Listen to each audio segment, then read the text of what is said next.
Okay. Okay. Looking good. Sounding good. Not repeating. Might be a little up. Turn that down a tad. All right, guys. We are back. I'm glad to be back. Let me get the One Piece chapter pulled up right here. Let's move it over here. Yeah, happy to be back, guys. Very fun time in Hawaii, but happy to be back with you guys. Doing some One Piece, of course. Got to return with the first. We leave on One Piece, we come back on One Piece. That's just how we do it.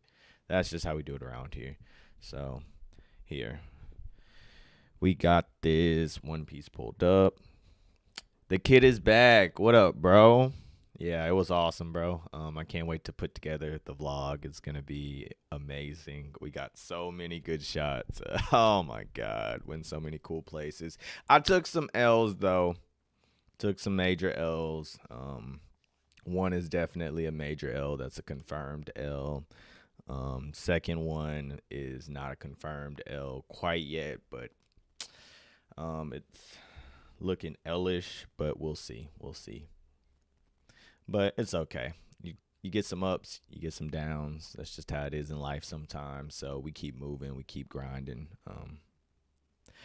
But yeah, back to the One Piece. What up, Lucas? Nice to see you in here again. We leave with you, we come back to you.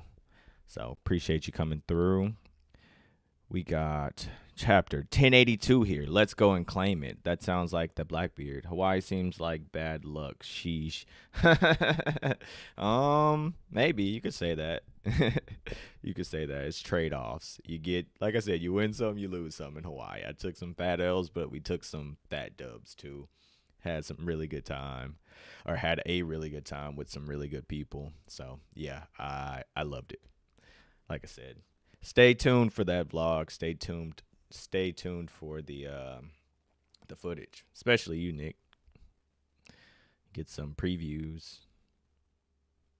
But yeah, we got chapter 1082 here. Let's go claim it. Blackbeard. Guessing we're gonna get some more about him now and what he was talking about when he said, "Let's go claim it." Next trip should be Ireland if you want some Lucky Charms. Yeah, yeah. You're right. Ireland would be dope. We were actually talking about a UK trip, which might be coming in like the next year. We're gonna take a European trip with the fam meaning the gang. Yeah, come along, Nick. Y'all should come. We're gonna get the whole game together though. Either go UK or maybe some kind of Central European little tour. I haven't been to Europe, so I'm looking forward to that one. But yeah, Ireland might be on there.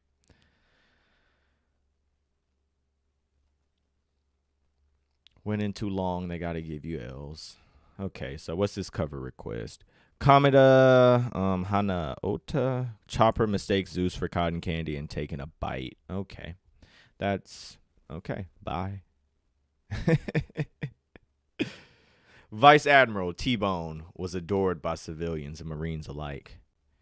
And a bitch. Oh, yo, they killed T-Bone?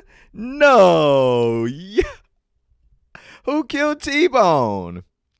Oh, an obituary makes the front page. News of his death shocked the world, but the Navy refused to comment on the details of the incident. Navy HQ. Have they caught the man who did it? No, not yet.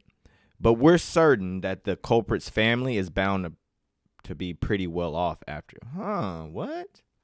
But we're certain that the culprit's family. Oh, this is the Marine bounties. Oh, wow. What's the world coming to, Otsuru-chan? The civilians we're sworn to protect are stabbing us in the back. It's unbearable. Pirates aren't the only ones interested in money, you know. We Marines have bounties on our heads now. It's only natural for the people to come after us, especially in a place like Pepe? Pepe? Pepe? Pepe Kingdom, where over 1,000 die of starvation every year. It's no wonder he was killed there. Poverty and wealth. We all adapt to our circumstances. Not that I'm trying to defend the culprit, of course. Just noting that if this is what the darn clown had in Buggy D clown had in mind, we've severely underestimated him. How can you protect and serve the people if you have to constantly look over your shoulder when you're around them? Is this Oda going meta and like taking some shots at particularly American culture and how I guess the whole police brutality and kind of the citizens turning on police a bit, and even good police having to watch their back? Sounds like this is he's trying to say a little something. If we don't neutralize this cross guild group soon, this will kill the morale of every Marine and weaken the whole Navy. Possibly. Yep. Hey, Hina, have you seen Garp? There's a new rice cracker flavor. Yo, Garp been out of here, bro. Y'all didn't even know? Go give him some backup. He said he was off to save Kobe a few days ago. And oh my gosh.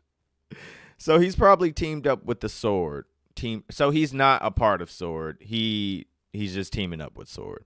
Pretty sure Kujaku's with him. Who's Kujaku? Is that Garp's right hand? I'm thinking that's Garp's right hand, right? Pretty sure Kujaku's with him at least. What? Don't tell me they've gone to Hachinosu. Empty Bluffs Island, New World. Good job crossing the sea and making it. Okay, no. I was about to say, does that float? Thank you. Be proud. The emperors of the underworld are smiling because of you. Everyone is proclaiming the birth of a new star, a champion of evil. I heard my family received the payment. Thank you so much. Huh? Don't mention it. You took down one of Navy HQ's finest vice admirals. You're evil charisma incarnate. Stop being so humble. Yeah. What is going on? Is this the guy who killed, what's his name? T-Bone? Your crazy stunt really shocked the Marines. They'll have your head for sure if they catch you. Yeah, for sure. Even if I can't see my family ever again, it's better than watching them die of starvation. I'm so hungry. Of course, some people like that aren't really getting the love from the world government like others. They are living in starvation. There's plenty examples of this. The Straw Hats have been in many examples of this. And of course, if the Marines aren't necessarily protecting you and some of them are kind of abusing their powers, why would you not go for the money to help your family out? It only makes sense. Rest easy, friend. We'll take care of you as a fellow pirate. So he's a pirate now. As a pirate? Get it? One of the emperors is taking you under his wing. The bombastic clown himself, Buggy-sama. He's on another level. The 2-bit pirates you've met before aren't fit to lick his boots. The situation would never happen in Luffy's world. Yeah, exactly, because Luffy's built different. But Luffy's one of the only, probably the only one that could probably say that. Everybody else is too corrupt. Not simplistic enough. Never forget this moment. You're standing face to face with a living legend. Yeah, it's Buggy-sama in the flesh. Buggy in the flesh. Buggy in the flesh. Buggy in the flesh. Flesh. Buggy in the flesh. Hey, they got little tunes going to it too, so it is a song. Sorry to interrupt you, Barley-sama. You're so... Who is Barley-sama? You're so fresh. That makes me sound like some kind of serious. Exactly. Who is this guy? Is he just eating? Is that why he said barley? Why did he say barley? We finished it, sir. A ship worthy of Cross Guild. Oh, they built a ship. Leave the ship to me. I've got some talented shipwrights under me.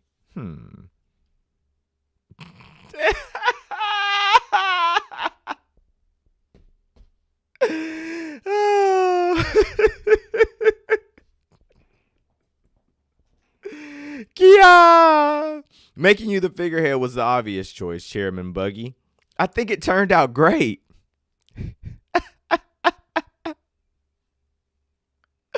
Buggy's face, bro. This guy just fails higher and higher.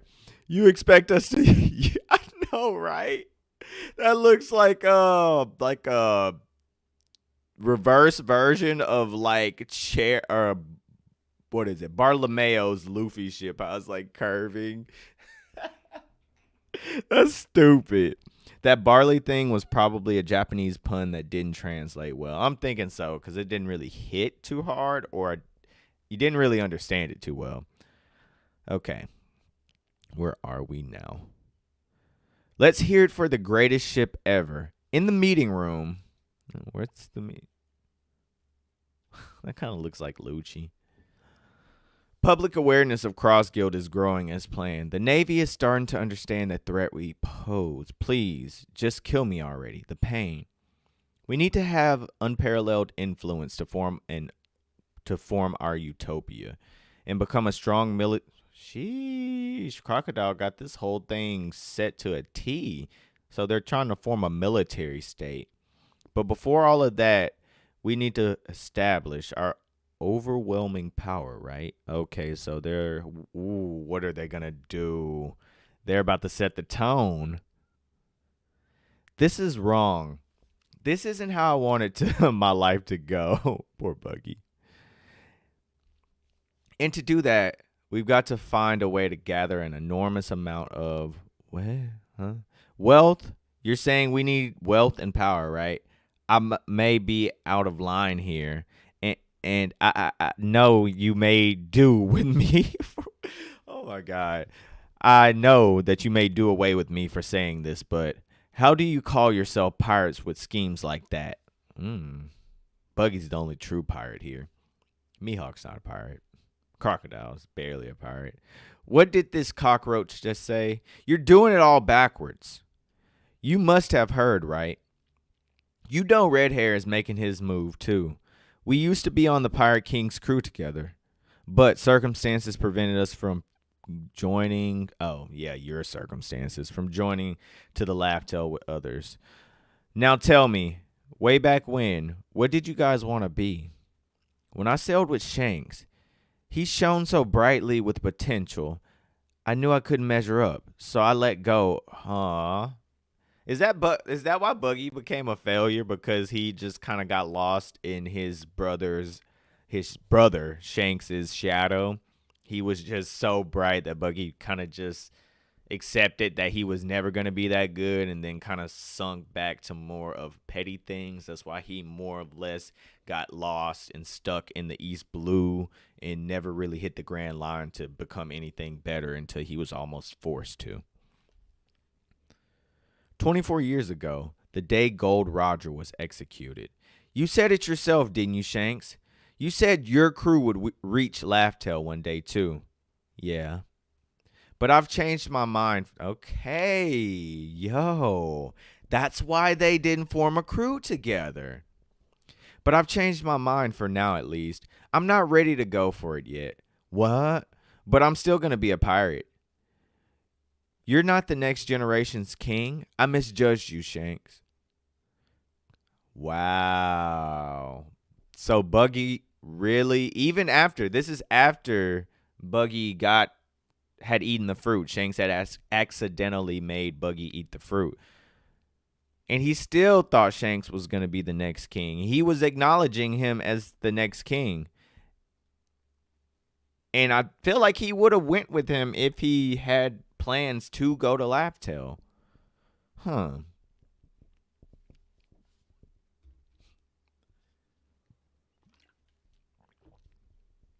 not going to work under you, idiot. You coward.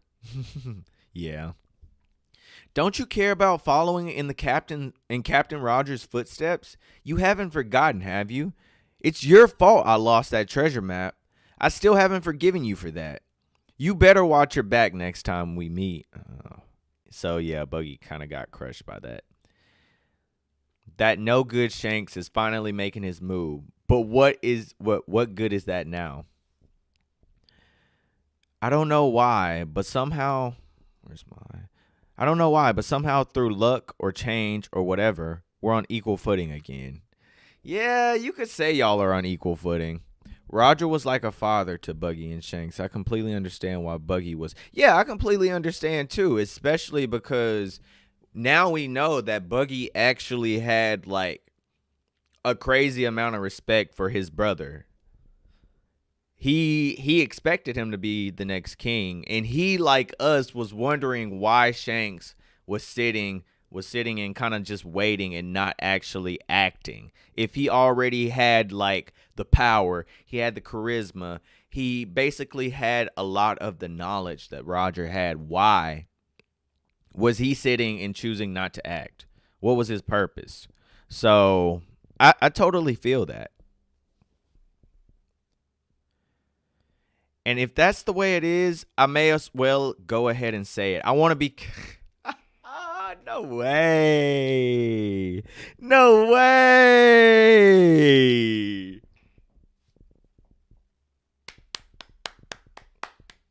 I would snap, but I still can snap. I just put lotion on. Hey, snaps for Buggy, bro. Snaps for Buggy. He had his moment. This is moment.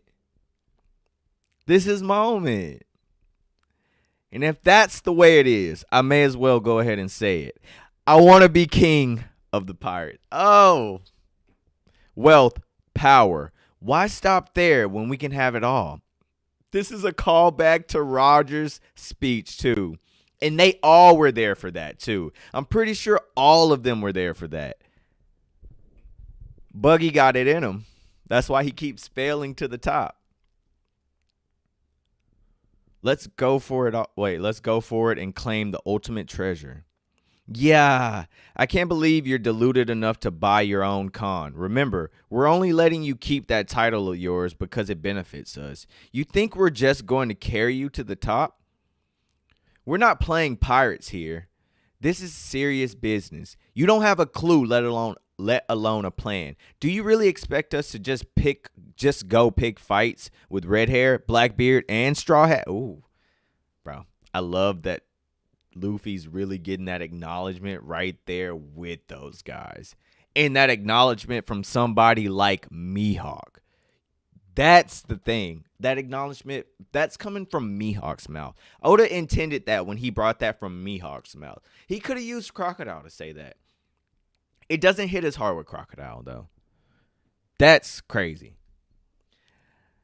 I love that it was Luffy, the one Roger and Shanks waited for, that pulled Buggy back to the Grand Line and set the chain of events that brought Buggy here. Facts. That's very poetic. And I love that this is really like having a lot of callback to the beginning of One Piece, how it started, the speech by Roger. Bringing Buggy's story full circle. This is putting Cross Guild in the Throne Wars. This is what Doflamingo was talking about. This is what Dofi was talking about when he was talking about the Throne Wars. How there's going to be a massive fight. It wasn't just Big Mom and Kaido he was talking about. He wasn't just talking about Wano. We were talking about this. We're talking about people like Mihawk, Red Hair Shanks. I still don't think Big Mom and Kaido are out. Kaido may be out. I don't think Big Mom is out. I cannot say Big Mom is out yet. Blackbeard. Garp's going into action right now. Like the military. Aokiji. This is it. This is the Throne Wars. This is what we've been waiting for. This is it. We're here. We're here. It's a scramble for the treasure. There you go. We only need to beat them. Let me show you. There's some words that light a fire in the heart of every pirate. And it's because they all set sail for the same reason. Clack. It's time for us to finally go and claim the One Piece. Woo! And he got the clack on too. So I think this transponder snail was Buggy's gonna get even more infamous after this. Oh, it was to everybody on the island. Oh, now they have to. Yo, yes.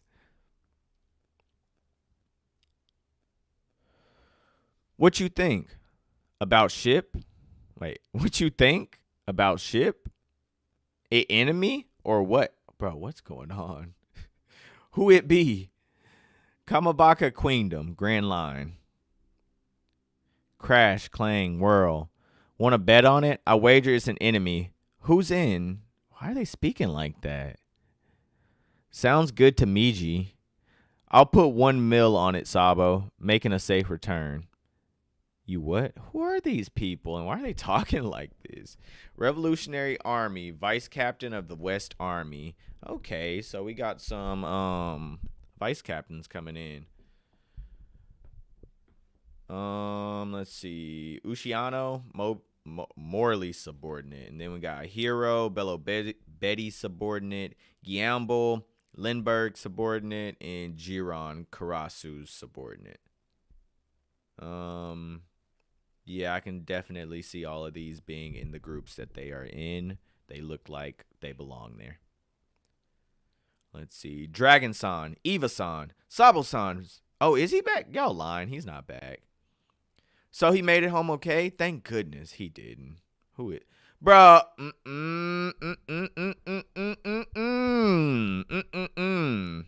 No way this is Sabo. I'm very, very, very suspicious. Hold up. For the first time in decades, Buggy has finally reaffirmed his dream, no longer going with the flow and bluffing. This is the most honest Buggy has been the entire. I know. That's why it hit. Because you really got to see, like, Buggy's motivation, why he kind of stalled on his dreams, how he really became, I guess, Buggy. How he became Buggy. And it's nice to see Buggy actually proclaiming that he wants to go for the One Piece, actually going for the One Piece, or now going to be going for the One Piece. And of course, Buggy had to be there in the final scenes.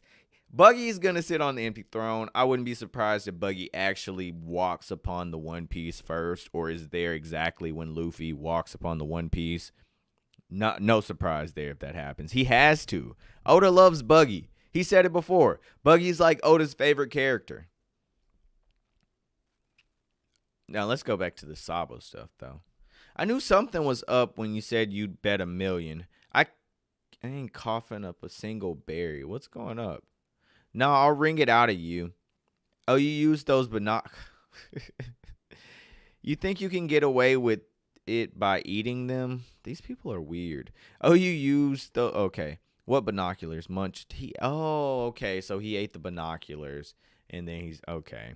What? Why did he eat the binoculars? What the heck, bro?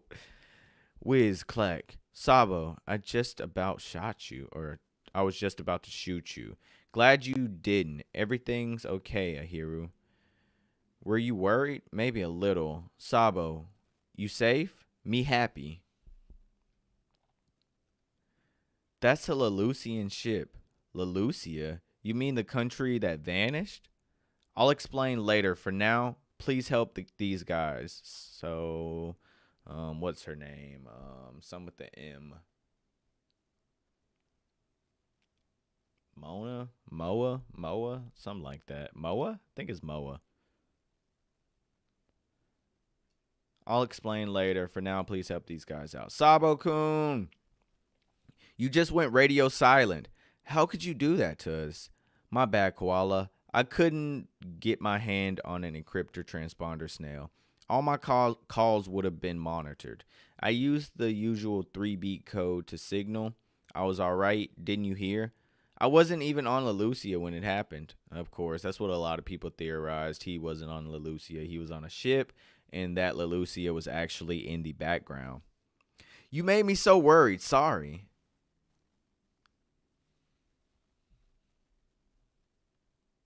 Let's see. Sabo! Why are all you boys like that? Ooh, Morley. Don't scare us like that again, silly. Why? I remember you losers from Lelusia. Oh, yeah, y'all set them free. You've come a long way. It's a real shame what happened to your homes, but I heard you were hoping to join our cause. Yes, ma'am. First things first. Get some rest. We'll straighten you out after that. I heard about Kuma-san. Sorry about that. We've let everyone's work go to waste. Don't worry. I know you two are taking it the hardest. He might have been programmed to return to Mary's. Oh, yeah, okay. As a contingency.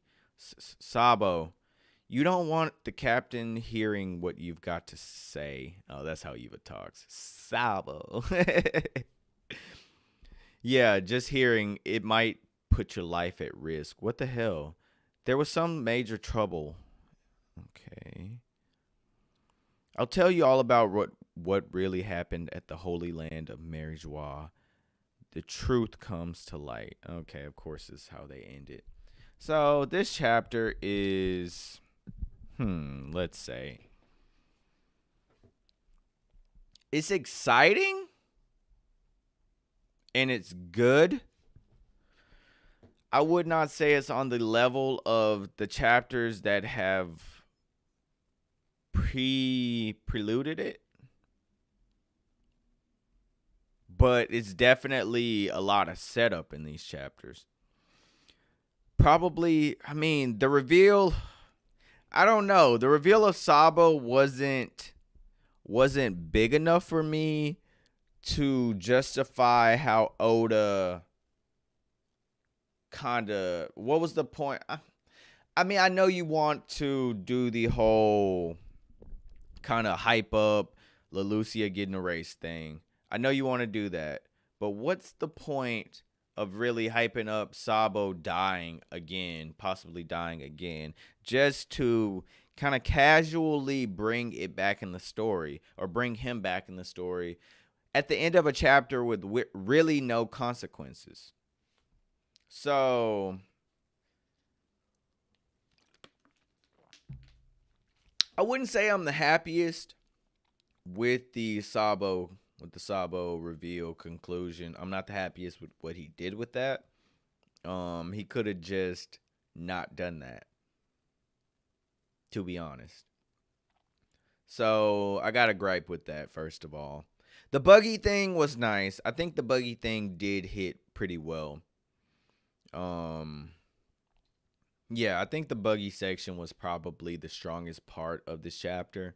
Buggy, the comedy of the master of the ship of Buggy, and then Buggy actually having a flashback, and we getting more of a peek into what the relationship of Buggy and Shanks actually was, how they kind of vibe towards the end there with their captain, basically their father, dead or his head chopped off right in front of them. And I'm sure they both knew that's part of the job. That's the consequences of being a pirate.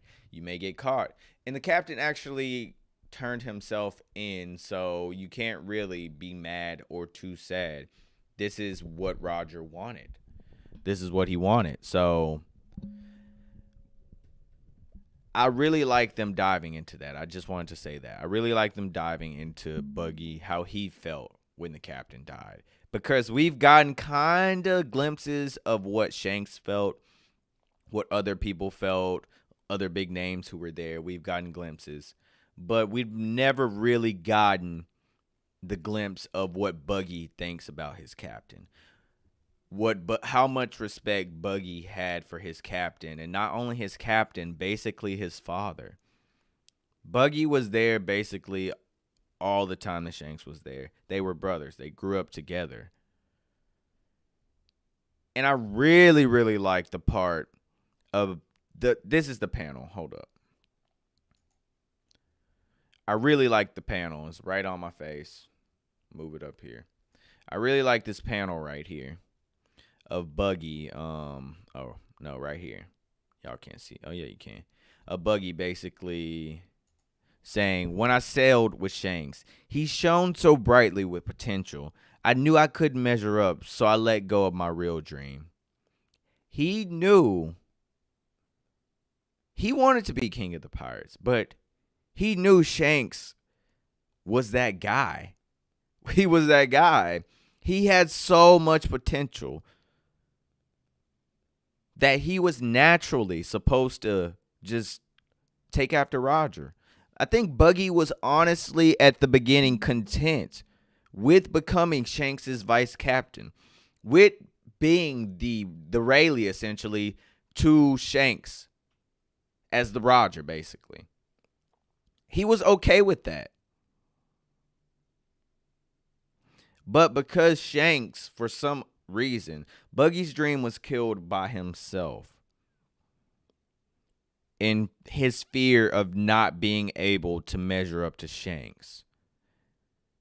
He receded his role, and there's nothing wrong with that.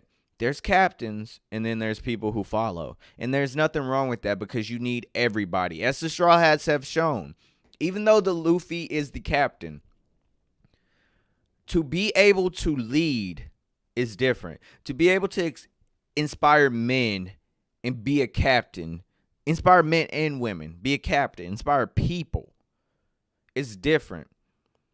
Zoro can give inspiration, and Zoro could be somewhat of a captain, but he could never be like Luffy. And there's nothing wrong with that. There's nothing wrong with Zoro being a vice captain. There's nothing wrong with Sanji being third, fourth strongest on the crew and being the cook. You need all of those pieces. When Sanji was missing, the crew basically starved. Luffy almost killed everybody. He almost killed himself.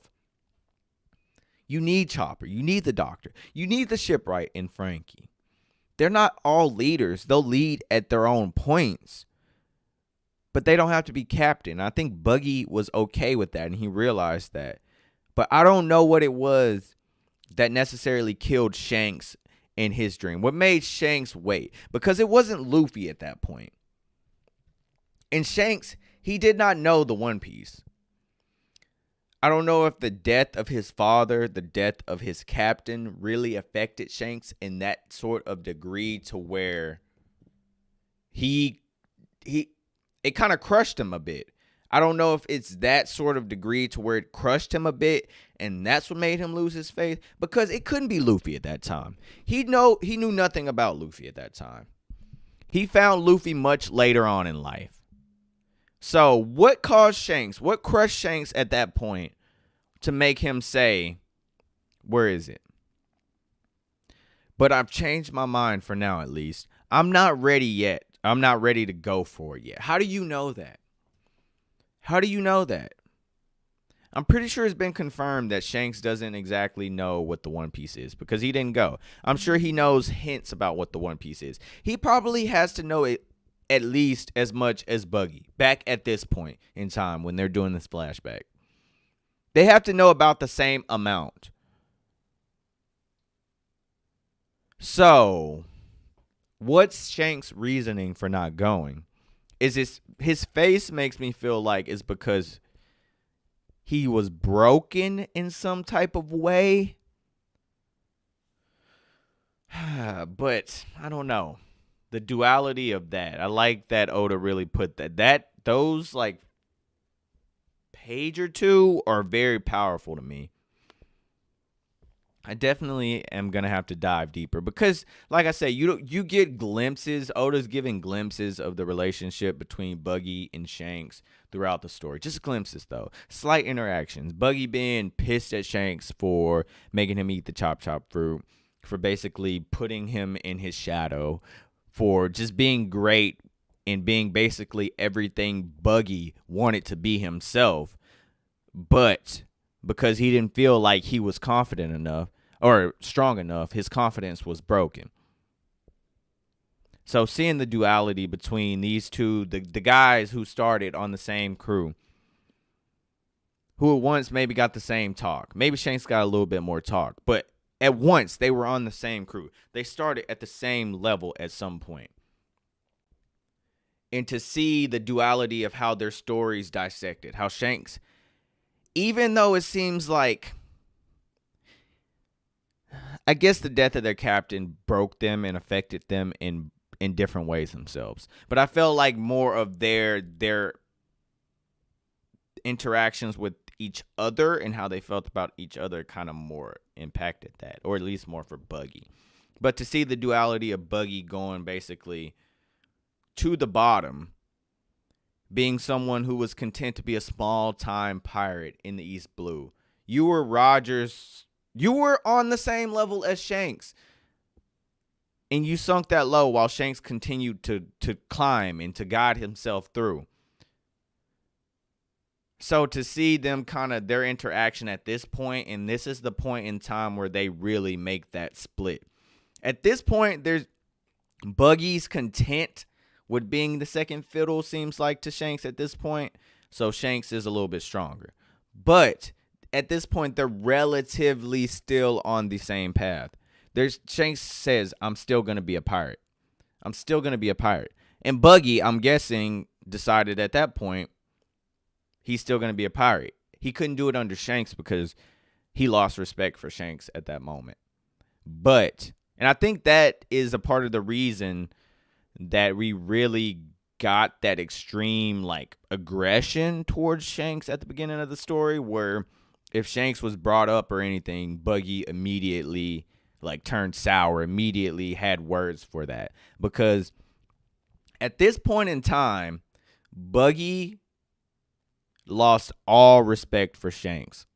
And it's simply because Buggy had given up his dream, and he was okay with giving up his dream if it was for Shanks. But to see Shanks basically, and Shanks didn't mean it, but Shanks basically just stepped on Buggy's dream and kind of spit on it in a way.